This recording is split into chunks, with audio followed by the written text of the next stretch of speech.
नमस्कार, आप देख रहे हैं अमेठी टुडे न्यूज़। खबर अमेठी जनपद से है, जहां लोकसभा चुनाव 2024 में कांग्रेस की राष्ट्रीय महासचिव प्रियंका गांधी अपने एक दिवसीय दौरे पर अमेठी जिले के तिलोई विधानसभा क्षेत्र अंतर्गत ओदारी पहुंची, जहां कार्यकर्ता सम्मेलन को संबोधित किया। वहीं प्रियंका गांधी ने कहा कि आप अमेठी के वासी हो, आपके सांसद प्रधानमंत्री थे और यहाँ झुक कर आते थे। यहाँ एक प्रधानमंत्री वाराणसी से बार बार चुनाव जीते हैं, लेकिन वहाँ के एक भी गांव में नहीं गए हैं, एक गरीब के घर में नहीं घुसे हैं। वो सिर्फ सफ़ेद कुर्ता पहनते हैं, उस पर धूल की एक दाग भी नहीं रहती, एक बाल भी इधर उधर नहीं होता।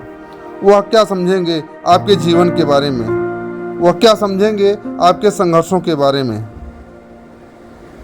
आप अमेठी के कार्यकर्ता हैं, आप डलकर लड़ रहे हैं, कभी पीछे नहीं हटे हैं। यह चुनाव आप ऐसे ही लड़ो जैसे आपका खुद का चुनाव है। यह जनता का चुनाव है, उनको दल बल से लड़ने दो। हम जनता के बल से लड़ेंगे।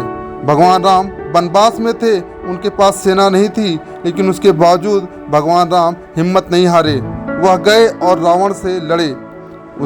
उनके पास सिर्फ सत्य था। यह लोकतंत्र की लड़ाई है, या संविधान की लड़ाई है, या देश की लड़ाई है, इस देश की जनता की लड़ाई है। जिस दिन मन बनाओगे तो कोई नहीं हरा पाएगा। सेवा का रिश्ता है और शहादत का रिश्ता है, प्रेम का रिश्ता है और खून का रिश्ता है। ये कभी नहीं टूटेगा।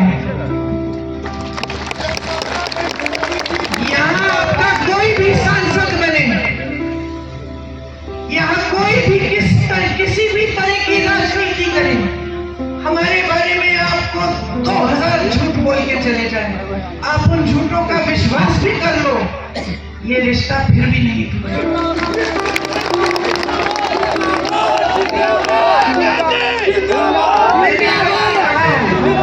मैंने आपसे कहा शुरू में कि अगर अपने जीवन में एक ऐसा इंसान था जिसे मैंने पूजा, वो मेरे पिताजी थे। ये मेरे पिताजी की कर्म भूमि है। मैं इस भूमि को भी पूजती हूँ, मैं इस भूमि को भी पूजती हूँ। ये भूमि मेरे लिए पवित्र भूमि है, ये भूमि राहुल के लिए पवित्र भूमि है।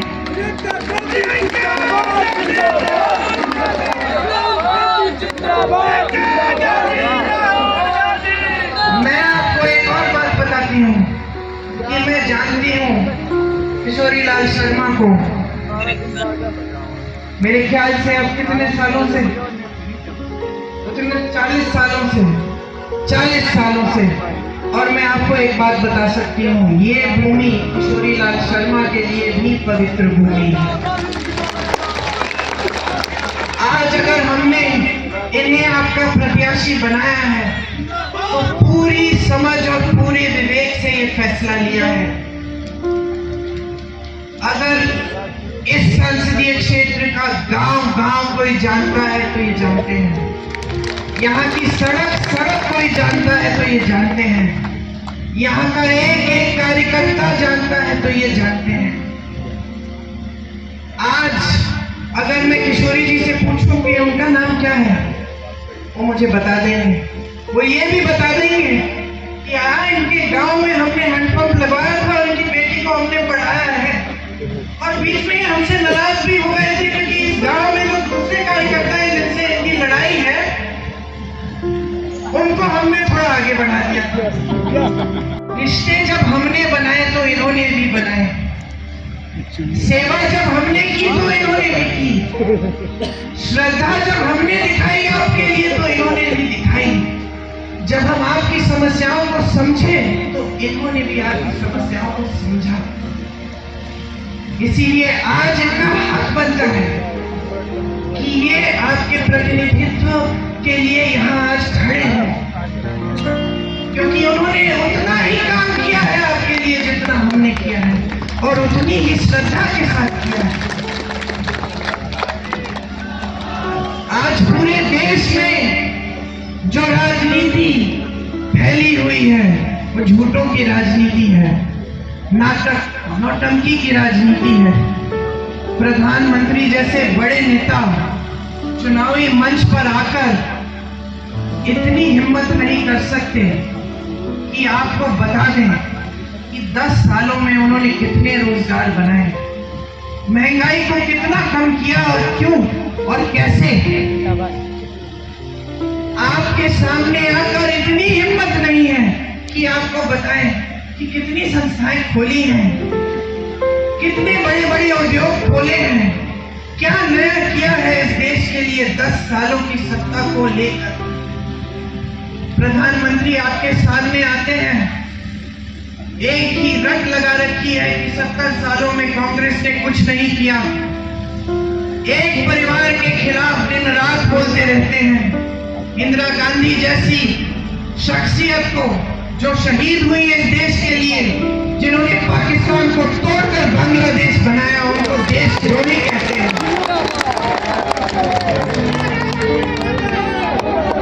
राजीव गांधी जैसे देशभक्त को देशद्रोही कहते हैं।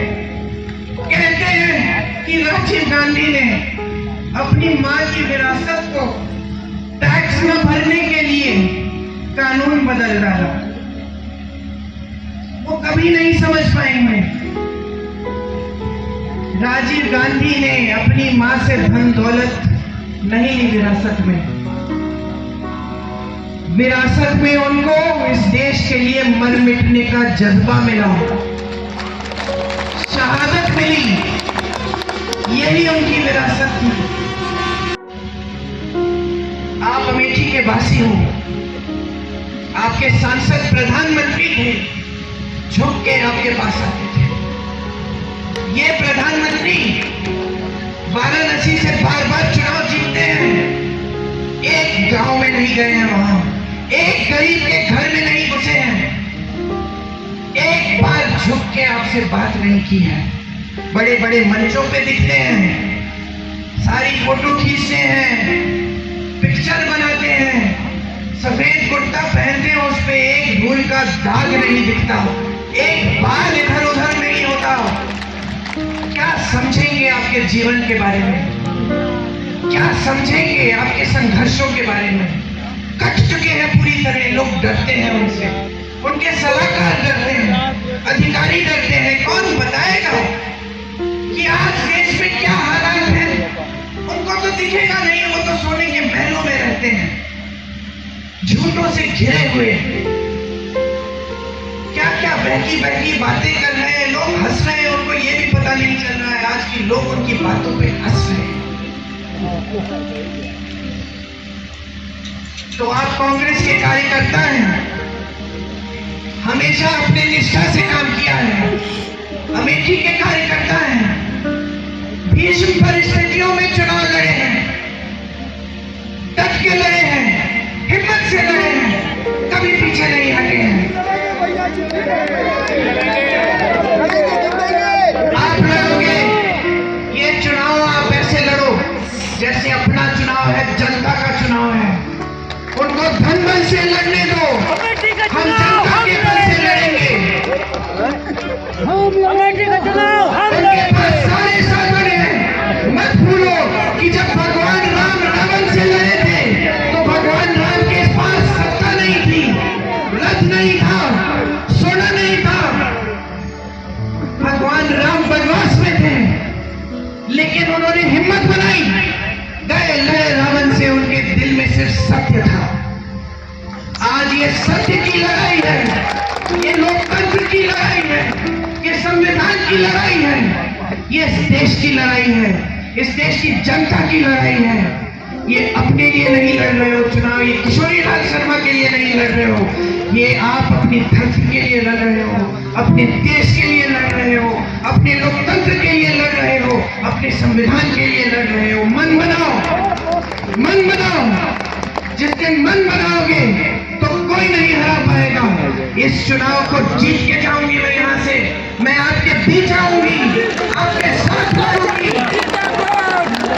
और अमेठी के इस पवित्र धरती में सही राजनीति, सत्य की राजनीति वापस लाने के लिए लड़ूंगी और कोई हमें हरा नहीं पाएगा।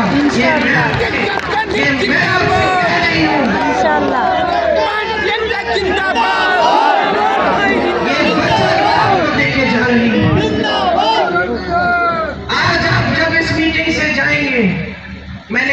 रैली में 2-3 दिन पहले जब सभा की थी तो मैंने घंटे गिने थे। अब आप गिन लीजिए कितने घंटे हैं। उस समय वहां पे 330 के तकरीबन थे, अब कम हो गए हैं। 2-4 घंटे सोने के लिए रखिए, बाकी घंटे बाहर जाइए, प्रचार करिए, लोगों को समझाइए, लोगों को इस देश की सच्चाई दिखाइए, बताइए, प्रमाण दीजिए कि कांग्रेस ने जहां जहां सरकार है क्या क्या करके दिखाया है, किस तरह छत्तीसगढ़ में हमने हमारा पशु की समस्या खत्म की, किस तरह सिर्फ सत्ता का मोह लिए घूमते हैं, सिर्फ अपने लिए सत्ता चाहते हैं, ये समझ नहीं पाते हैं कि सत्ता जनता ने दी है, जनता के प्रति दिल में कोई श्रद्धा नहीं है। वो लोग इस बात को समझ नहीं सकते, वो लोग आज आपकी सच्चाई को भी नहीं समझ सकते। कट चुके हैं आपसे। प्रधानमंत्री जी मंच पे खड़े होकर कैसी कैसी बातें करते हैं कि कांग्रेस पार्टी एक्सरे की मशीन लेकर आपके घरों में आकर आपके गहने चुराएगी, आपका मंगलसूत्र ढूंढ निकालेगी और उसको चुरा लेगी और आपकी संपत्ति किसी एक कौम को दे देगी, और आपके पास 2 भैंसे हैं तो एक भैंस भी चुरा लेंगे। ऐसी बातें प्रधानमंत्री जी कर रहे हैं। पद की गरिमा क्या है, पद क्या है, देश के प्रति जिम्मेदारी क्या है, देश क्या सोचेगा। आज देश जवाब मांग रहा है, देश कह रहा है कि हमें ये नाटक नौटंकी नहीं चाहिए। हमने बहुत चुनाव लड़ने दिए हैं आपको धर्म के आधार पर, बहुत हिंदू मुस्लिम कर लिया है आपने। इस चुनाव को हम लड़ेंगे और हम अपने मुद्दों पे लड़ेंगे। आज जनता कह रही है मेरी समस्याओं को सुनो, पहचानो। महंगाई से जूझ रहा हूं, तड़प रहा हूं, अपने बच्चे को पढ़ा नहीं पा रहा हूं, कोई बीमार पड़ता है परिवार में उसका इलाज नहीं कर पा रहा हूं, मेरी खेती के सामान नहीं मिल रहे हैं, खेती से कमाई नहीं हो रही है, मेरा बच्चा पढ़ा लिखा है, मैंने शिक्षित किया उसको मेहनत करके, लेकिन बेरोजगार है। आज जनता कह रही है मेरी आवाज सुनो।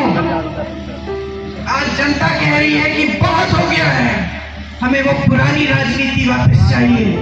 हमें मंत्री हमारे गांव में आकर था और हम उसको डांटते थे, हम कहते थे कि हमारी बिजली का खंभा लगा दिया आपने लेकिन तार नहीं लगाया, तार लगवाइए। प्यार देंगे आपको लेकिन वोट नहीं देंगे जब तक आप हमारा तार भी नहीं लगाएंगे। हमें वो राजनीति वापस चाहिए। आज जनता कह रही है कि हमें सच्चाई सत्य की राजनीति चाहिए, झूठे नेता नहीं चाहिए। हमें वो नेता चाहिए जो सच बोलने की हिम्मत करे हमारे सामने।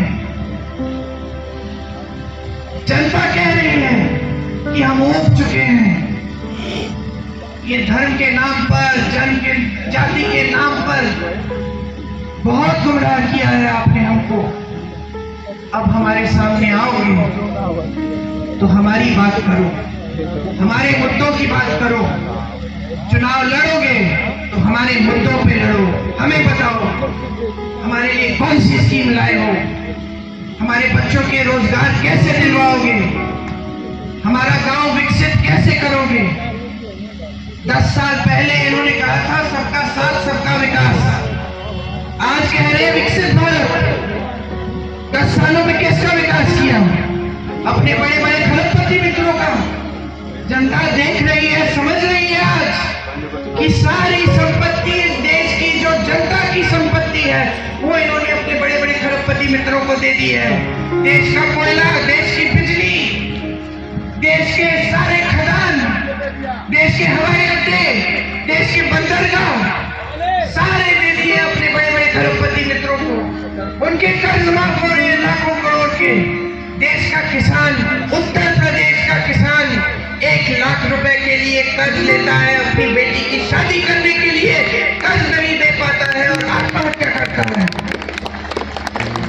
उत्तर प्रदेश का किसान कतार में खड़ा होता है खाद वितरण के लिए, दिन खड़ा रहता है ये सोच के कि खाद मिलेगा, कमाई हो जाएगी, उसी कतार में खड़े खड़े मर कर गिर जाता है। मैं उसके घर गई हूँ और उसकी वापस घर आने के लिए सुविधा बनाओ। जब मैंने उस लड़के को कहा कि मैं राहुल की बहन हूं, तो उसकी आवाज से मुझे पता चला वो रो रहा है। वो रोया, उसने कहा दीदी अब आपका नंबर मिल गया है, मुझे मालूम है हम सही सलामत घर पहुंच जाएंगे। ये विश्वास था हममें, तब भी अमेठी के लोगों के दिलों में हमारा रिश्ता टूटा नहीं। हमने पूरी कोशिश की कि अमेठी रायबरेली के जितने भी लोग अलग अलग प्रदेशों में फंसे थे, घर नहीं आ पा रहे थे, उनके लिए ट्रेन का इंतजाम, बस का इंतजाम, किसी को जीप से घर भेजा। इसलिए नहीं भेजा क्योंकि हम इसका कोई राजनीतिक फायदा उठाने वाले थे, हमने इसलिए भेजा क्योंकि हमारी ड्यूटी थी, हमारा दायित्व था कि उनको घर सही सलामत पहुंचाए। वो हमारे परिवार के सदस्य समान थे। ये है हमारा रिश्ता। हाँ भाई, मुझे मालूम है इसका नाम क्या था, मैं जानबूझ के नाम नहीं ले रही हूँ।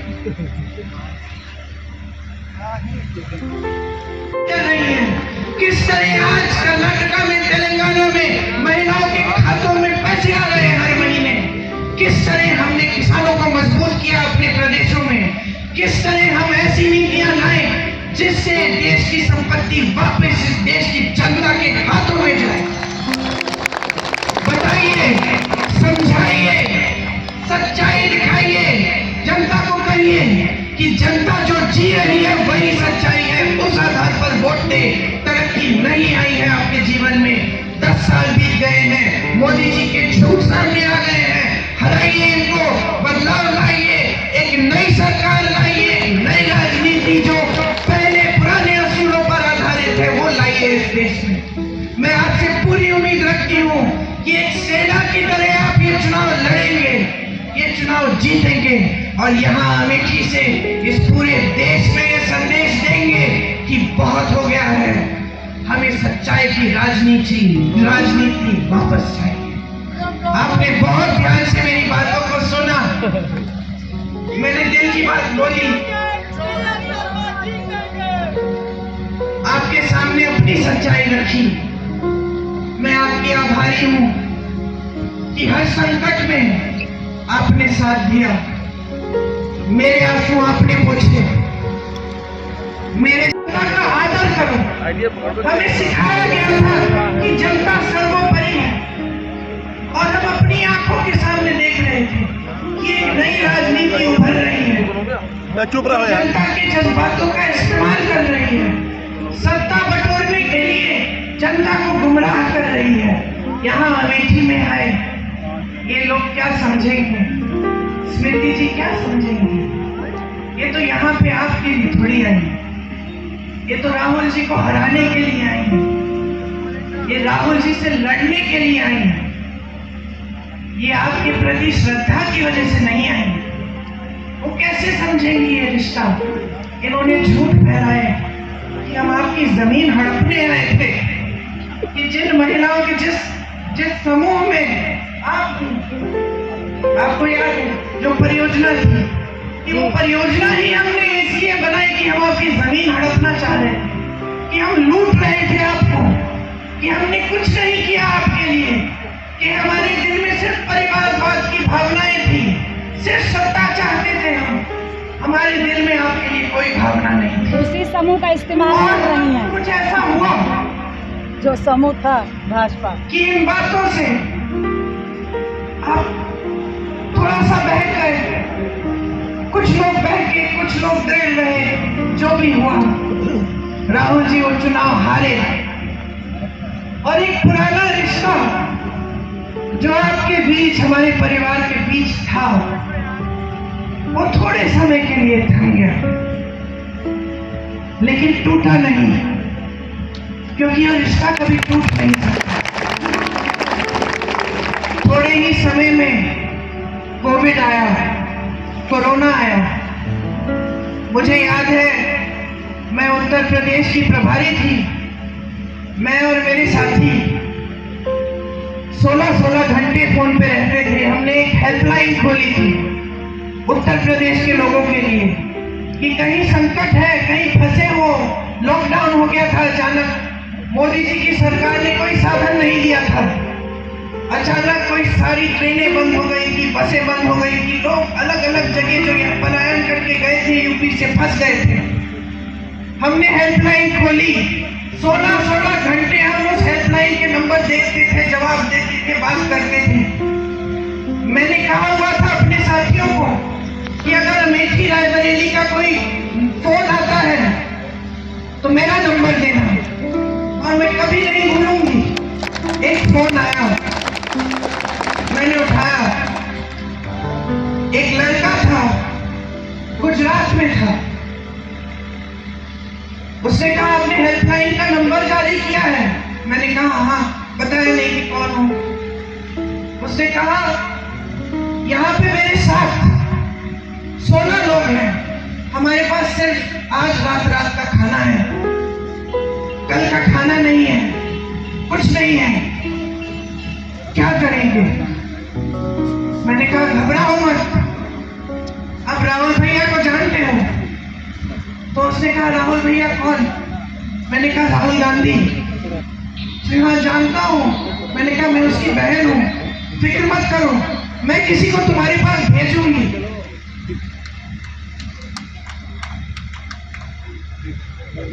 मैंने अपने साथियों को कहा कि गुजरात में जो हमारे कांग्रेस के कार्यकर्ता हैं, एकदम उनको फोन करो। नंबर उत्तर प्रदेश की तमाम छोटी बड़ी खबरों को देखने के लिए अमेठी टुडे न्यूज को सब्सक्राइब करें और बेल आइकन हिट करना न भूलें।